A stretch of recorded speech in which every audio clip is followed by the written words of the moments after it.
Hi student, welcome to GPSC Pathshala YouTube channel. આજે આપણે આરએફઓનું paper solve કરવા જઈ રહ્યા છીએ, જે રિસેન્ટલી લેવાયું હતું. એમાં ફર્સ્ટ ક્વેશ્ચન મીરાબાઈ વિશે છે કે મીરાબાઈના જન્મ અને મૃત્યુ વિશે શું સાચું છે. બરાબર, તો હમણાં આપણે ખબર છે કે ઓપ્શન ડી, તેઓ કુડકીમાં જન્મેલા અને દ્વારકામાં મૃત્યુ પામેલા.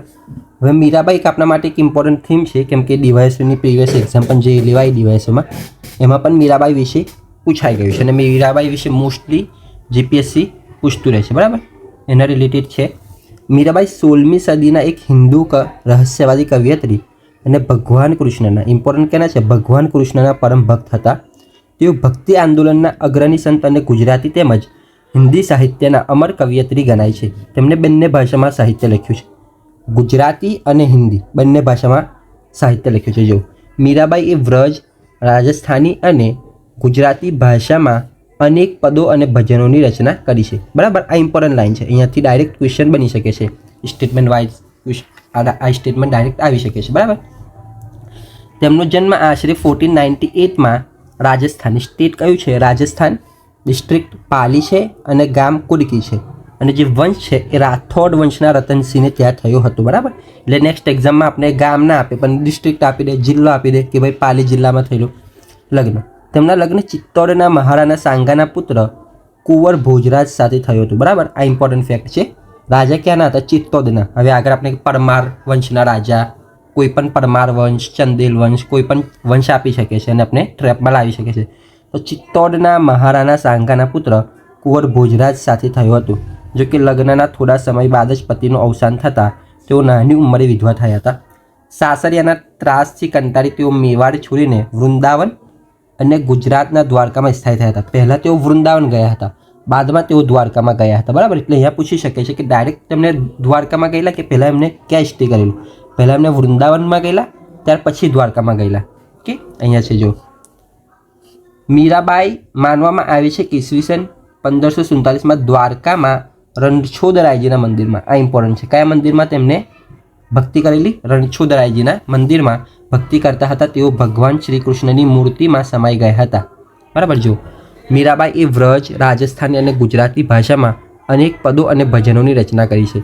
તેમના મુખ્ય સર્જનોમાં નીચેના સમાવેશ થાય છે: નરસિંહ, જીકા માયરા, ગીત ગોવિંદની ટીકા, રાગ ગોવિંદ અને રાગ સોરઠના પદો. આ તો ઓલ ઓવર ઇન્ડિયામાં ફેમસ છે. મેરે તો ગિરધર ગોપાલ દૂસરો ન કોઈ, આ શ્રી કૃષ્ણને સંબોધીને તેમને લખી રહ્યા છે. બરાબર, એટલે મીરાબાઈ એક ઇમ્પોર્ટન્ટ થીમ છે. આગળની જીપીએસસી ક્લાસ 1-2ની જે એક્ઝામ આવી રહી છે એમાં પણ આ ક્વેશ્ચન આવી શકે છે મીરાબાઈ વિશે. એટલે મીરાબાઈ વિશે સારી રીતે આપણે ધ્યાન હોવું જોઈએ. બીજો ક્વેશ્ચન છે, ગુજરાત નીચેનામાંથી કયા મસાલાઓમાં એકનું અગ્રણી ઉત્પાદક છે? ઇમ્પોર્ટન્ટ શું છે? અગ્રણી. આ બધાનું ઉત્પાદન ઇન્ડિયામાં થતું હશે, બટ એક અગ્રણી ઉત્પાદક કયું છે? તો જીરું. બરાબર, જીરા વિશે પ્રીવિયસ એક્ઝામમાં પૂછાઈ ચૂક્યું છે, જે ટેકનિકલ એક્ઝામમાં હોય છે ને એમાં જીરા વિશે પૂછ્યું છે. બરાબર, જીરું. વૈજ્ઞાનિક ક્યુમિનસ સાયમિનમ. જીરું એક રવિ પાક છે. આપણે ખબર છે કે ભારતમાં ખરીફ પાક, રવિ પાક અને જાયદ પાક, આ રીતે પાકના પ્રકાર હોય છે. જીરુંના ઉત્પાદનમાં ગુજરાત વિશ્વમાં પ્રથમ ક્રમે છે. ઓલ ઓવર ઇન્ડિયામાં તો છે જ, બટ વિશ્વમાં પ્રથમ ક્રમે છે. ભારતના કુલ ઉત્પાદનના 45% જીરું ગુજરાતમાં ઉત્પાદિત થાય છે. બરાબર, ઇમ્પોર્ટન્ટ લાઈન છે. બંને લાઈનો ઇમ્પોર્ટન્ટ છે, આગળની એક્ઝામમાં આવી શકે છે. સૌથી વધુ વાવેતર ગુજરાતના બનાસકાંઠા, મહેસાણા, સુરેન્દ્રનગર, અમદાવાદ જિલ્લામાં થાય છે. બરાબર, એટલે આ જિલ્લાઓ આપણે યાદ હોવા જોઈએ: બનાસકાંઠા જિલ્લા, મહેસાણા જિલ્લા, સુરેન્દ્રનગર જિલ્લા અને અમદાવાદ જિલ્લામાં થાય છે.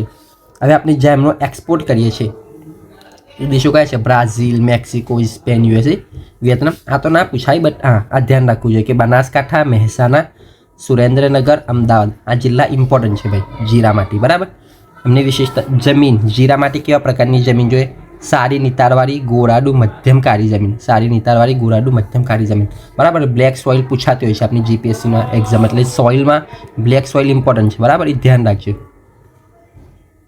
ગુજરાતના મુખ્ય જિલ્લાઓ: મહેસાણા, બનાસકાંઠા, સાબરકાંઠા, ખેડા, ગાંધીનગર, કચ્છ, ભાવનગર, જૂનાગઢ, અમરેલી, દેવભૂમિ, દ્વારકા. એમાં દેવભૂમિ દ્વારકા છે ને ઇમ્પોર્ટન્ટ છે, દેવભૂમિ દ્વારકા. બરાબર, અને વન ઇઝ બનાસકાંઠા. હવે ધ્યાનમાં રાખજો, દેવભૂમિ દ્વારકા અને બનાસકાંઠા, કેમ કે આગળ આપણે આ રહ્યું, જુઓ આ રહ્યું. વાવેતરની દ્રષ્ટિએ અને ઉત્પાદનની દ્રષ્ટિએ.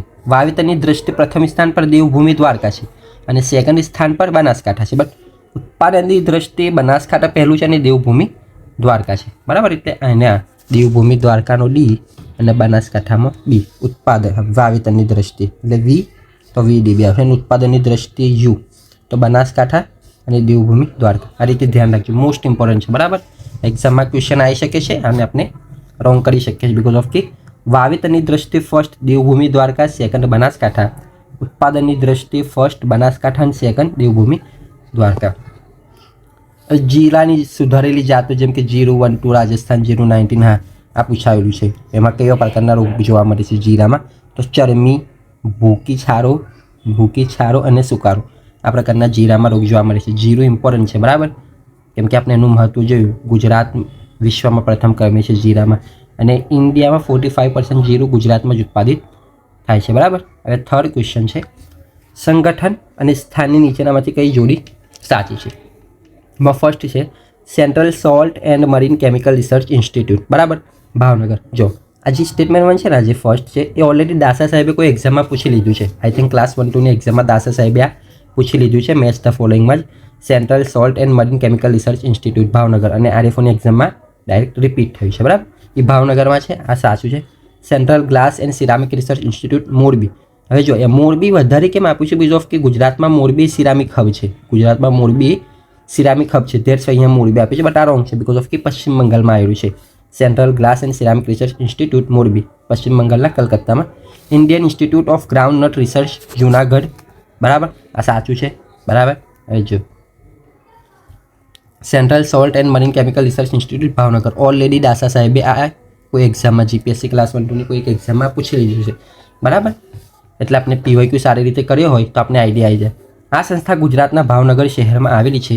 તે council of scientific and research council of scientific and industrial research CSIR આપને ખબર છે ને, CSIR હેઠળ કાર્યરત એક રાષ્ટ્રીય સંશોધન પ્રયોગશાળા છે. તેની 1954 સ્થાપના 1954. બરાબર, ક્રોનોલોજીમાં આગળ જો એના જ પર કોઈ ક્વેશ્ચન બનાવવો હોય તો ક્રોનોલોજીમાં એક ક્વેશ્ચન પૂછી શકે છે.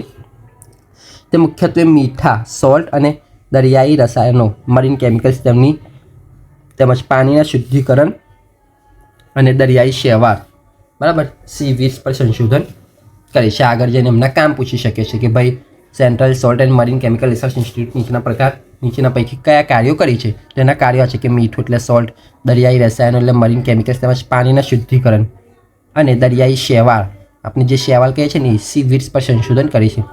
Second is central glass and ceramic research institute Morbi. Morbi wrong છે. બરાબર, પશ્ચિમ બંગાળ આવશે, કલકત્તામાં. આ સંસ્થાનું મુખ્ય મથક કોલકાતા, પશ્ચિમ બંગાળમાં આવેલું છે. આ પણ CSIR હેઠળ જ આવેલું છે. સ્વાયત્ત સંશોધન એટલે ઓટોનોમસ બોડી છે જે કાચ એટલે ગ્લાસ, સિરામિક્સ અને અન્ય સંબંધિત સામગ્રીના ક્ષેત્રમાં સંશોધન કરે છે. તેનું એક પ્રાદેશિક કેન્દ્ર અમદાવાદમાં આવેલું છે. બરાબર, ઇમ્પોર્ટન્ટ ઇન્ફોર્મેશન.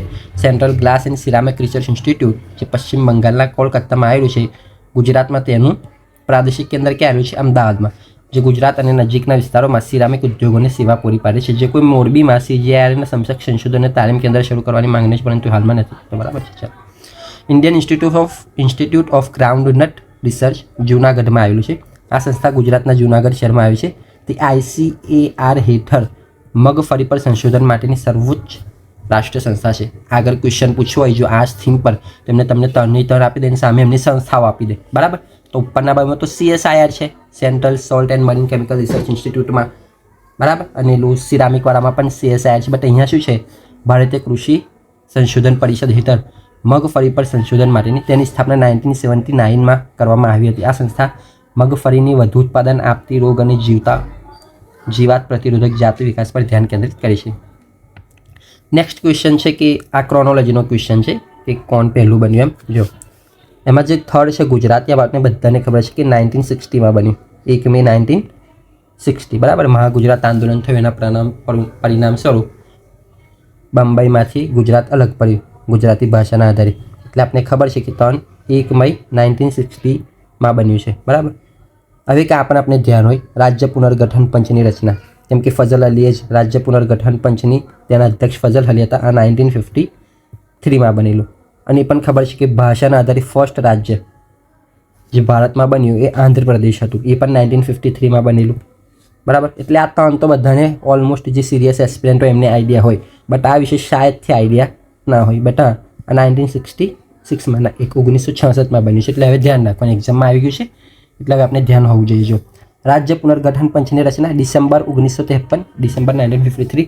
આંધ્ર રાજ્યની રચનાની માંગ બાદ ભારત સરકારે ફઝલ અલીની અધ્યક્ષતામાં, કોની અધ્યક્ષતામાં, ઇમ્પોર્ટન્ટ આ છે, ફઝલ અલીની અધ્યક્ષતામાં, બરાબર. એટલે ધ્યાન રાખજો, ફઝલ અલીની અધ્યક્ષતામાં આ પંચની રચના કરી, જેથી રાજ્યોની સીમાઓના પુનર્ગઠન માટે ભલામણો કરી શકાય. આંધ્રપ્રદેશ, જો આ ડિસેમ્બર છે, આંધ્રપ્રદેશ એક રાજ્ય બન્યું 1956, 1 નવેમ્બર. રાજ્ય પુનર્ગઠન અધિનિયમ 1956 લાગુ પછી આંધ્ર રાજ્ય તો 1953માં બન્યું હતું. હૈદરાબાદ રાજ્ય તેલુગુ ભાષી વિસ્તારો સાથે વિલીન કરીને આંધ્રપ્રદેશની રચના કરવામાં આવી. સોરી, અહીંયા કંઈક મિસ્ટેક છે, અહીંયા કંઈક મિસ્ટેક છે, આઈ થિંક આગળ એને જોઈ લઈશું આપણે.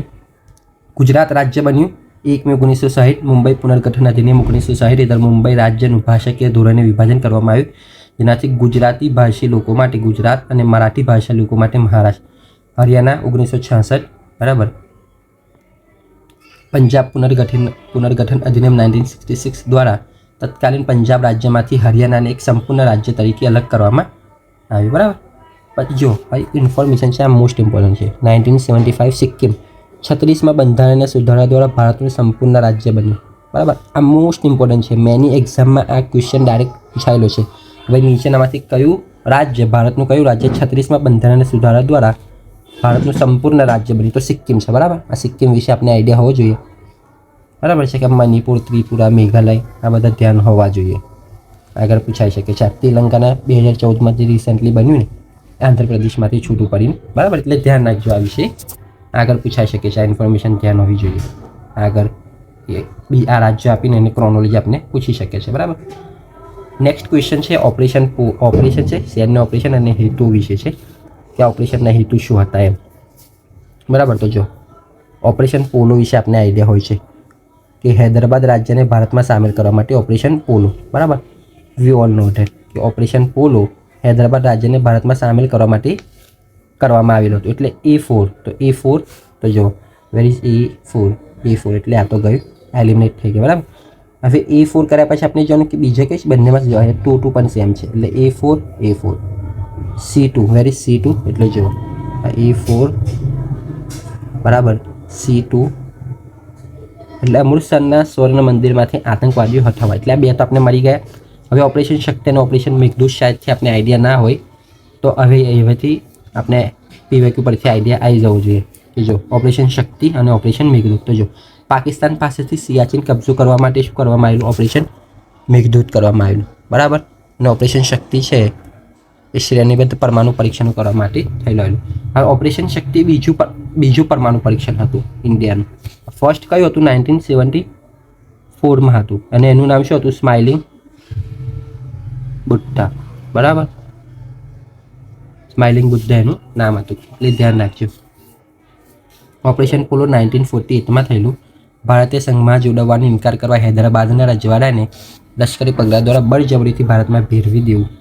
સરદાર વલ્લભભાઈ પટેલ ગૃહમંત્રી હતા. Nizam Mir Osman Ali Khan major general JN Chaudhuri ભારતીય સેનાના કમાન્ડર હતા. એટલે ધ્યાન રાખજો, આગળ પૂછી શકે છે.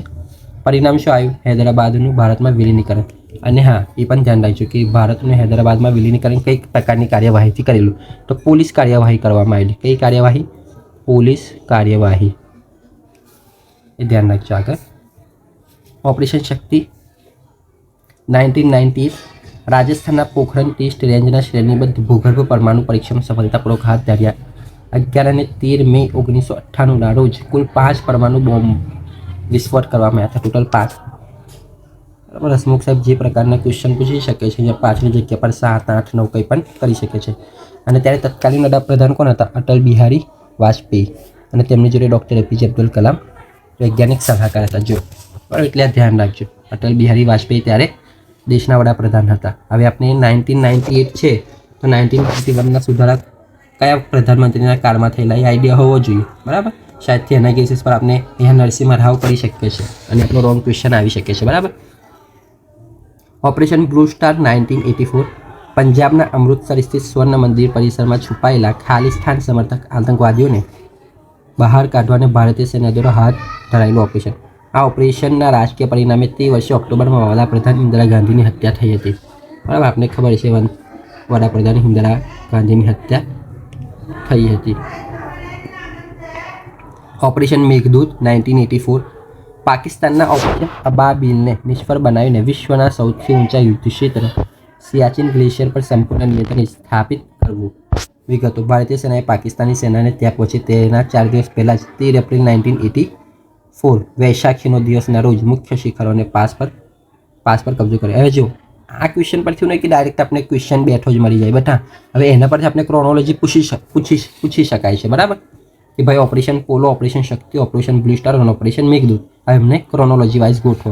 તો બરાબર, તો ફર્સ્ટ કયું હતું 1948માં હતું, ઓપરેશન પોલો 1948માં થયેલું, ઓપરેશન શક્તિ 1998માં થયેલું, ઓપરેશન બ્લુ સ્ટાર 1984માં થયેલું અને ઓપરેશન મેઘદૂત 1984માં થયેલું. એટલે આપણે હવે ક્રોનોલોજી વાઇઝ એટલે યર પણ યાદ હોવા જોઈએ, કેમ કે એકવાર ક્વેશ્ચન આવી ગયો તો હવે આપણે એના વિશે થોડુંક ડિટેલમાં આઈડિયા હોવો જોઈએ અને ક્રોનોલોજી પર આગળ ક્વેશ્ચન પૂછાઈ શકે છે. બરાબર, હવે જો આ 1857ના વિદ્રોહથી આ ક્વેશ્ચન આવેલો છે અને આપણને ખબર છે 1857 આ બહુ મોસ્ટ ઇમ્પોર્ટન્ટ થીમ છે. એવરી એક્ઝામમાં તમને આ ટોપિક પરથી ક્વેશ્ચન મળે જ 1857 પરથી. બરાબર, એટલે ધ્યાન રાખજો કે 1857નો વિદ્રોહ આપણે બહુ સારી રીતે તૈયાર થયેલો હોવો જોઈએ. અને વિપ્લવના નેતાઓ પણ એવરી ક્વેશ્ચનમાં વિપ્લવના નેતાઓ પર ક્વેશ્ચન હોય છે.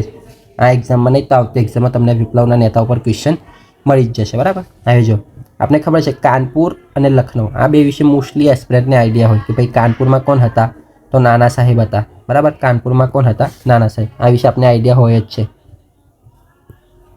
કાનપુર નાના સાહેબ. બરાબર, અને લખનઉમાં બેગમ હઝરત મહેલ. બરાબર, આ બે વિશે આપણે આઈડિયા હોય એટલે A3 જો આપણે ક્લિક કરીએ હવે A3 વેર ઇઝ A3 અને A3 બંનેમાં છે, મતલબ B અને D ઓટોમેટિક શું થઈ ગયા, એલિમિનેટ થઈ ગયા. C1 where is C1 A3 C1 જો એ બંનેમાં ટ્રેપ છે, એટલે તમને હજી એક વધારે આઈડિયા હોવો જોઈએ, મતલબ અહીંયા 2 નહીં 3 તમને આઈડિયા હોવો જોઈએ. હવે કુંવરસી અને શામલ આપણે ખબર હોય છે, બટ હવે આપણે કુંવરસી તરીકે શું યાદ રાખીએ છીએ, બિહાર યાદ રાખીએ છીએ. જગદીશપુર જે બિહારનું જગદીશપુર જે બિહારમાં આવેલું છે એ વિશે આપણે આઈડિયા હોય છે. અને શામલ આપણે લખનઉ ઉત્તર પ્રદેશ યાદ છે, બાપગત.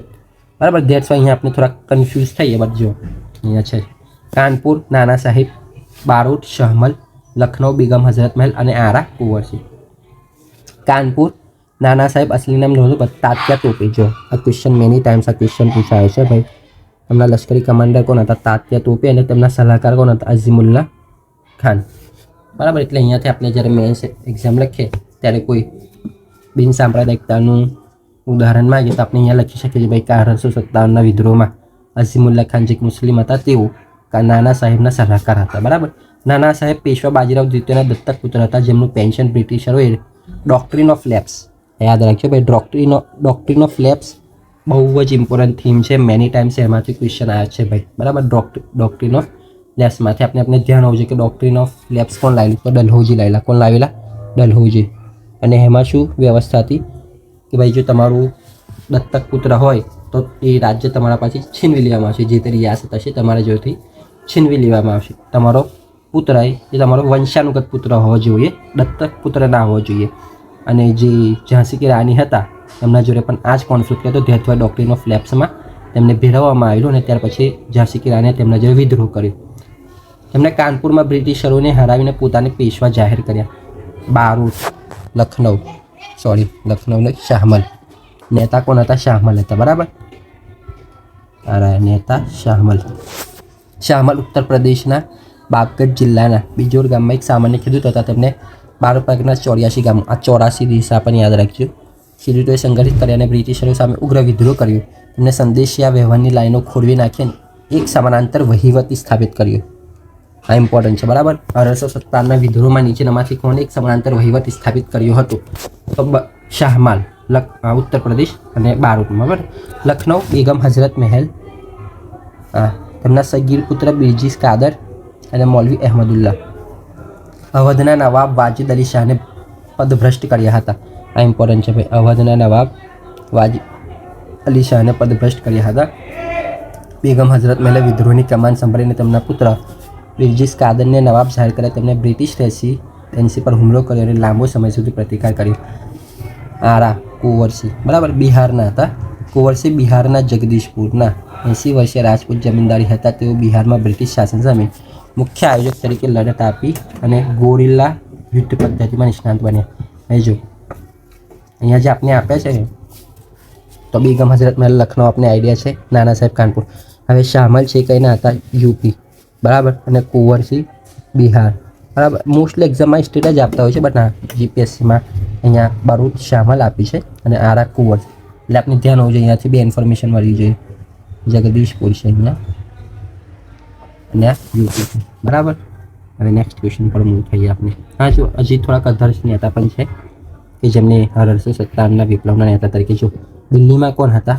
બહાદુર શાહ દ્વિતીય. નામ માત્ર જ હતા, આપણને ખબર છે. મુગલ સમ્રાટ હતા બહાદુર શાહ દ્વિતીય. જનરલ બખ્ત ખાન વાસ્તવિક નેતા હતા. આ ઓલરેડી યુપીપીસીએસની એક્ઝામમાં, ઉત્તર પ્રદેશ સિવિલ સર્વિસીસની એક્ઝામમાં પૂછાઈ ગયો છે, બરાબર. Jhansi Rani Lakshmibai, we all noted. Bareilly Khan Bahadur Khan, આ યુપીએસસી ઓલરેડી પૂછી લીધું છે. બરેલી ખાન બહાદુર ખાન. અલ્હાબાદ તો મૌલવી લિયાકત અલી અને ફૈઝાબાદ મૌલવી અહેમદુલ્લા શાહ, ડંકા શાહ. આ ઇમ્પોર્ટન્ટ છે. આપણું નેક્સ્ટ ક્વેશ્ચન છે ઋગ્વેદના દેવતાઓ વિશે નીચેના વિધાનો ધ્યાનમાં લો. હવે જો ભાઈ ઋગ્વેદ વિશે હસમુખ સર પૂછતા જ રહે છે. જે વૈદિક યુગ છે ને, વૈદિક યુગ, એમાંથી ક્વેશ્ચન હસમુખ સર બહુ પૂછી રહ્યા છે, બરાબર. એટલે જે એન્શિયન્ટ હિસ્ટ્રી છે એમાં આઈવિસ ઇન્ડસ વેલી સિવિલાઇઝેશન, વૈદિક યુગ, મૌર્ય એમ્પાયર, ચંદ્રગુપ્તા મતલબ ગુપ્તા એમ્પાયર, એ બધું આપણે સારી રીતે ધ્યાન હોવું જોઈએ. અને વૈદિક સભ્યતા વિશે આપણે બહુ સારી રીતે આઈડિયા હોવો જોઈએ, કેમ કે વારંવાર ત્યાંથી ક્વેશ્ચન આવતા હોય છે.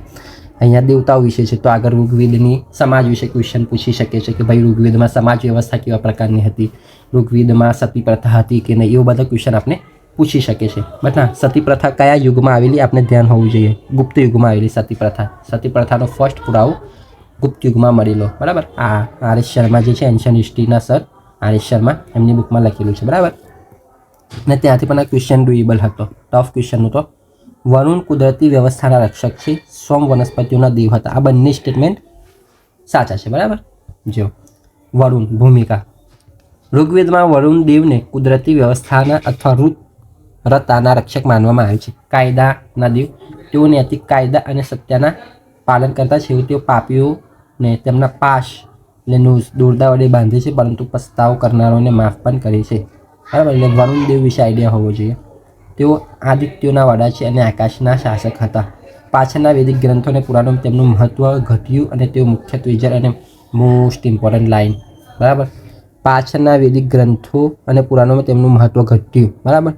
એટલે ઋગ્વેદમાં તો આ જે વરુણ હતા એ બહુ ઇમ્પોર્ટન્ટ દેવતા હતા, બટ પાછળના જે ઋગ્વેદ પછી જે પાછળના વેદ આવ્યા, યજુર્વેદ, અથર્વવેદ, સામવેદ, એ બધા વેદોમાં તેમનું મહત્વ ઘટ્યું અને ઇન્દ્ર જે આપણે આગળ જોઈશું એ મહત્વના દેવ બન્યા. સોમદેવ ભૂમિકા, સોમિક દેવતા એક છોડ અને તેમાંથી કાઢવામાં આવતા પવિત્ર રસ, સોમરસ પણ છે.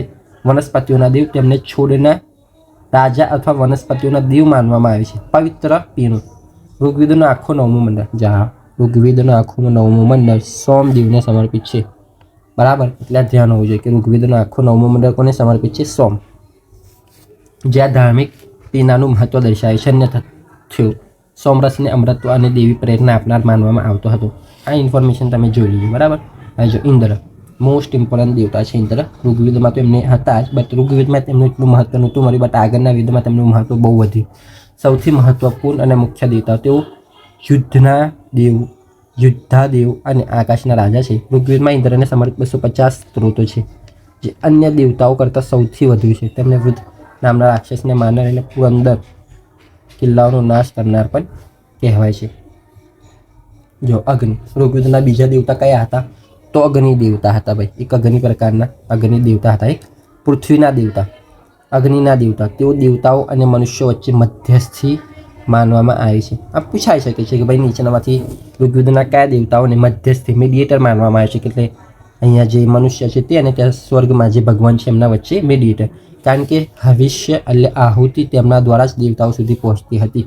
ઋગ્વેદમાં 200 સૂક્ત તેમને સમર્પિત છે, બરાબર. અને આજે રિસેન્ટલી જે એસટીઆઈની એક્ઝામમાં લેવાઈ તેમાં આહુતિ વિશે ક્વેશ્ચન પૂછાયા છે, બરાબર. સૂર્ય એટલે સવિતા, આકાશના દેવતા. સૂર્યદેવ પ્રકાશ પ્રસિદ્ધ ગાયત્રી મંત્ર સવિતા સૂર્યનું સ્વરૂપને જ સમર્પિત છે, બરાબર. આ પૂછાઈ શકે છે.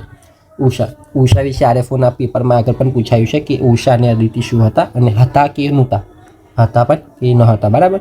એટલે તેઓ આકાશના દેવી છે. પરોઢ સવારની દેવી, ઉષા સવારની દેવી. અહીંયા તમે સાંજ કરીને આપી શકે છે ભાઈ, ઉષા તમને સાંજ કરીને આપી શકે છે. તો અહીંયા આપણે શું કરી દઈએ, અહીંયા સાંજ લખી દેવાનું ને એના પર આમ ક્રોસ મારી દેવાનું. આપણે આઈડિયા રહે કે ભાઈ સાંજ નહીં, સવારના દેવી હતા. જે અંધકારને દૂર કરીને પ્રકાશ લાવે છે, તેમને યૌવન અને સુંદરતાનું પ્રતીક માનવામાં આવે છે. મરુત અંતરિક્ષના દેવતા, તોફાન અને વાવાઝોડાના દેવતા, તેઓ ઇન્દ્રના સહાયક માનવામાં આવે છે. અદિતિ જો દેવતાઓની માતા, અનંતમાન. હવે જો આરીફોની એક એક્ઝામમાં શું કરેલું ખબર છે કે ઉષાને શું કીધેલું કે ભાઈ ઉષા સવારની દેવી હતા, બરાબર. ઉષા જે છે ને એ સવારની દેવી હતા અને જે અદિતિ છે ને એ સાંજના દેવી હતા. બટ અદિતિ એવું છે જ નહીં, ઋગ્વેદમાં એવું કંઈ લખેલું જ નથી કે ભાઈ અદિતિ સાંજના દેવી છે, બરાબર. બટ ના, આરીફોમાં ક્વેશ્ચન આવી રીતે કર્યું હતું કે ભાઈ ઉષા સવારના દેવી હતા અને અદિતિ સાંજના દેવી હતા. બટ આ રોંગ છે. તેઓ તો દેવતાઓની માતા, અનંતાના પ્રતીક છે, બરાબર. તેઓ સાંજની દેવી નથી. એટલે આ ક્વેશ્ચન તમને ટ્રેપ કરીને પૂછી શકે છે કે ભાઈ ઉષા કયા દેવી હતા, તો ઉષા તો બરાબર છે કે ભાઈ સવારની દેવી હતા, બરાબર. બટ જે અદિતિ છે ને એ સાંજના દેવી નહોતા. આગળને આપણે આરીફોના જ એક્ઝામમાં ક્વેશ્ચન આવેલો છે. બટ અદિતિ એ સાંજના દેવી નહોતા. Okay, thank you. હવે આગળ આપણે આરીફોના જ બીજા ક્વેશ્ચન સોલ્વ કરીશું. આ રીતે રોજ 5-6 ક્વેશ્ચન આપણે સોલ્વ કરીશું અને જેથી આપણે આગળની જે જીપીએસસી ક્લાસ 1-2ની એક્ઝામ છે એમાં સારી રીતે આપણે સ્કોર કરી શકીએ અને પ્રિલિમ્સ ક્લિયર કરી શકીએ. Okay, thank you.